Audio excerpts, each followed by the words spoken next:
সূরা আর রহমান।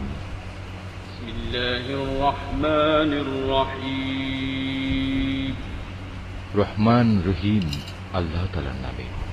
পরম করুণাময় আল্লাহ তাআলা। তিনি তোমাদের কোরআন শিক্ষা দিয়েছেন, তিনি মানুষ বানিয়েছেন, ভাব প্রকাশের জন্য তিনি তাকে কথা বলা শিখিয়েছেন।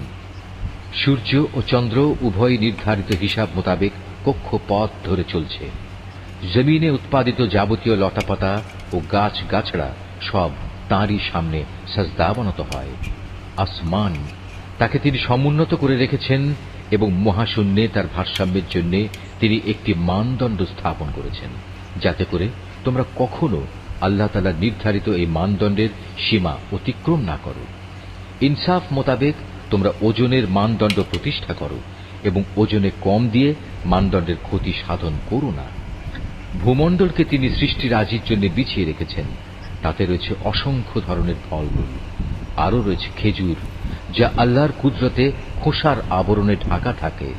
আরও রয়েছে ভুসি বিশিষ্ট শস্যদানা ও সুগন্ধযুক্ত ফল।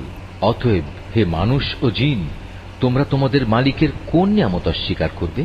তিনি মানুষকে বানিয়েছেন পোড়া মতো শুকনো ঠনঠনে এক টুকরো মাটি থেকে এবং জিনদের বানিয়েছেন আগুন থেকে। অতঃপর হে মানুষ ও জিন, তোমরা তোমাদের মালিকের কোন নিয়ামত অস্বীকার করবে? তিনি হচ্ছেন দুই মৌসুমের দুই উদয়াচলের মালিক এবং তিনি হচ্ছেন আবার দুই ঋতুর দুই অস্তাচলের মালিক। অতঃপর হে মানুষ ও জিন,